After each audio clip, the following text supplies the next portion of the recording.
मला पोलिसामध्ये भरती व्हायचंय. कुटुंबाला हातभार लावण्यासाठी विकते दूध. सोलापूरच्या कल्याणीच्या जिद्दीची कहाणी.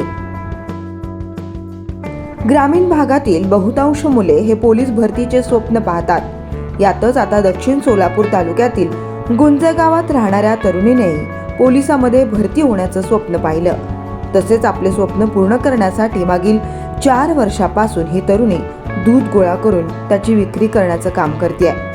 कल्याणी बाबासाहेब पवार, राहणार गुंजेगाव, तालुका दक्षिण सोलापूर असं या तरुणीचं नाव आहे. गेल्या 10 वर्षापासून कल्याणीचे वडील गवळी व्यवसाय करतात, तर कल्याणी गेल्या 4 वर्षापासून वडिलांना दूध गोळा करून ते विक्री करण्यासाठी मदत करते.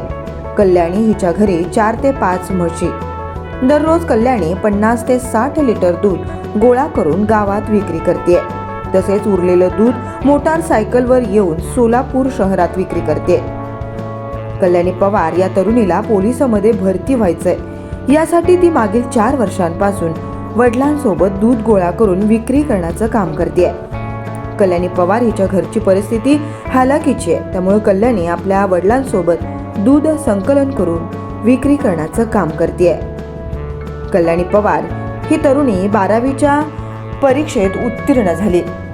दूध विक्री करत कल्याणी पवार पोलीस भरतीची तयारी करते. सकाळी लवकर उठून दूध गोळा करून त्याची विक्री करते. मग संध्याकाळी कल्याणी पोलीस भरतीची तयारी करते.